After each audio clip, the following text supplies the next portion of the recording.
People remember beepers before we had cell phones? So I want to give you a definition. What do you call an accordion player with a beeper? An optimist. Yes, I'm an optimist. I'm feeling optimistic tonight that this will be a very productive meeting. We have an opportunity here tonight for you, all of our members, to express your creative views, input, interests.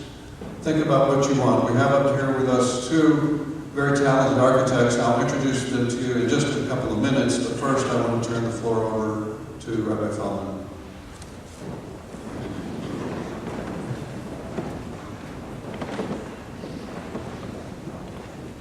Great, let's do a test.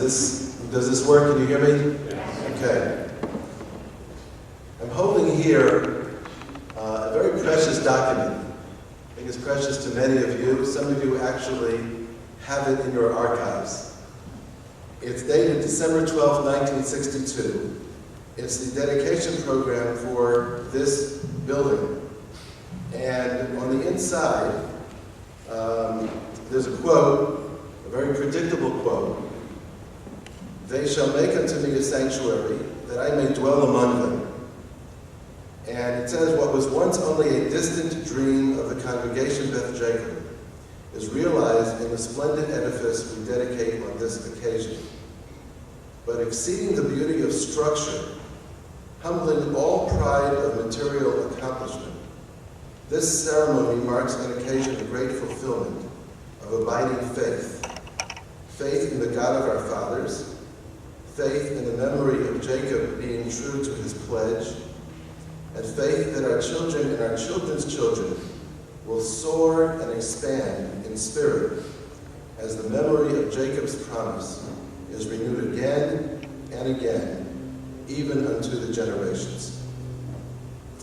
And when I think back over these last 50 years, because this facility is now really 50 years come December of 2012, when I think back about all of the aspirations that have been expressed in this sanctuary, all of the prayers that have been offered up, all of the meditations that have taken place, all of the encounters that people have had not only with God, but with themselves, all of the challenges that have had to be met by encountering the unadulterated Word of God and His expectations of us in this modern world.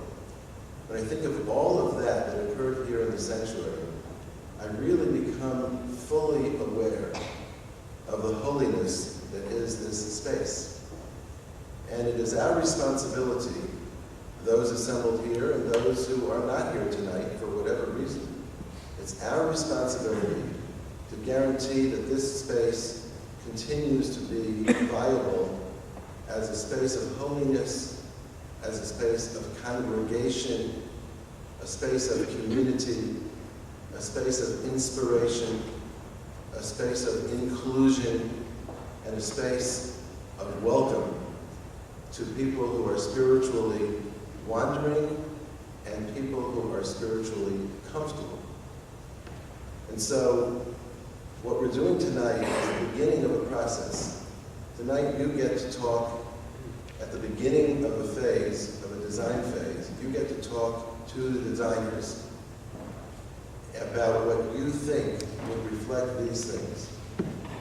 And I know that when we keep in mind what this space is, and what it has been for half a century of Jews, that no matter what perspective we come from, and no matter what we think is most important, we will bear in mind God above and our responsibility to make sure that this space continues to be relevant in its holiness to the next generations of Jews.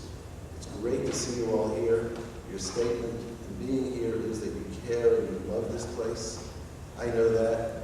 I know the deep and abiding love that you have for your shul. And you should know that the leadership of this shul respects you and loves you and reveres the thoughts that you have and the interest that you have, and that's what this night is all about. So welcome.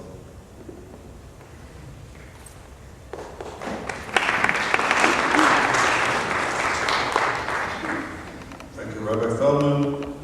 So as Rabbi Feldman reminded us, we're in a holy space and we're here for a holy purpose tonight. We're not used to having meetings in here, but this is about that very project.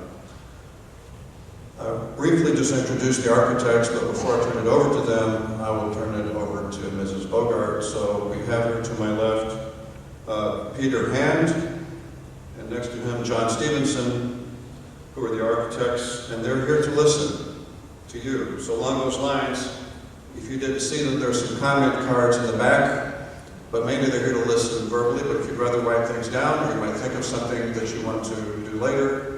And I see that Mr. Hand has also brought along some 3x5 cards, so we welcome multiple input modes. The committee that has been working on the sanctuary update, enhancement, remodeling of the Hitza has been headed by Mrs. Eleanor Bogart, so I'd like to ask her to come up here now and tell you what they've been doing.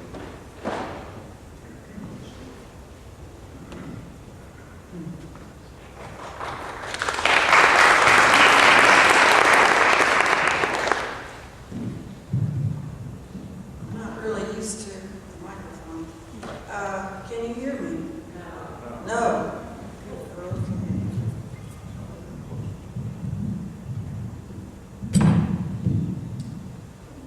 Okay, can you hear me now? All right. I am very happy to see everybody here. It's, in a way, it's kind of a first culmination in the work of the committee. There was a point in time when I was just having a friendly conversation with our dear Ben Rabinowitz, of blessed memory, whom we miss, and he said, "What's going on over there at Beth Jacob? I hear something about the Mechitza and the committee, and who would be dumb enough to chair a committee like that?" So I said, "Well, that would be me."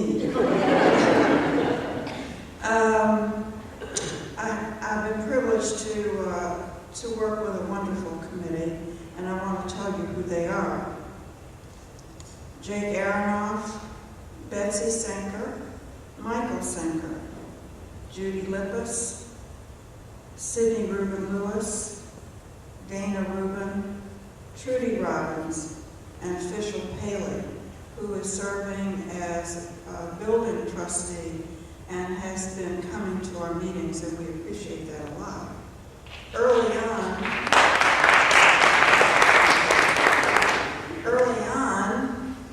Eric Edelman was a valued member of our committee. He made a wonderful contribution to our deliberations, but felt that he had to resign a few months ago. Also, as ex officio, Rabbi Eli Kerzner served with us and was invaluable. He helped us get organized, and he set our feet on the right path and kept us going in the right way. So we appreciate the efforts of those two people as well. The committee was formed in January of 2010 and has been working ever since to get to this point. We were mandated by the board to prioritize the needs of this sanctuary going forward for the next 50 years. At our very first meeting, it was unanimously decided that the very first order of business was to fix the drainage problem. That took, I think, maybe about 10 months, but we hope and pray, in fact, the drainage problem has been fixed and there will no longer be water flooding the floor of the sanctuary.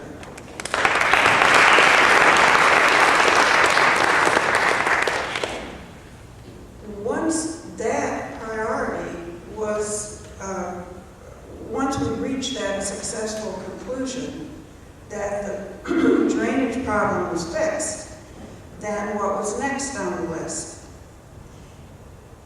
During the high holidays in 2009, Rabbi Lon Feldman, during one of his Divrei Torah, during that period, challenged the congregation to make a resolution of the mechitza situation. The subject of improving our mechitza has been on and off the table for 10 years. And the time had come to face this and solve it. So the committee saw that as the second priority, and when we realized a successful solution of priority 1, the drainage, dealing with a design for a new mechitza was now top of the list. And so we began, and for several months, have looked into that issue. We reached a point in our deliberations where we understood that it was absolutely imperative that we have expert architectural advice. We needed to hire an architectural firm to go further with that project.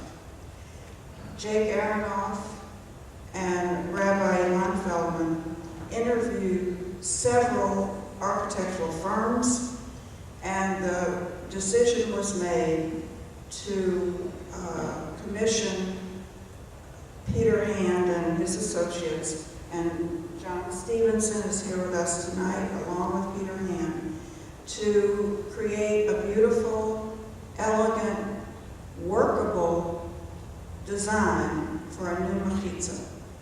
It was important to do this as the next step, because without it we could not go any further. If we didn't know where the mechitza would be, is it going to be just where it is? Will it be moved? Will the seats be reoriented? What's going to happen?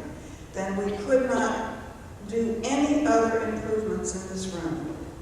So it is the natural next step, and that's why we're all here tonight.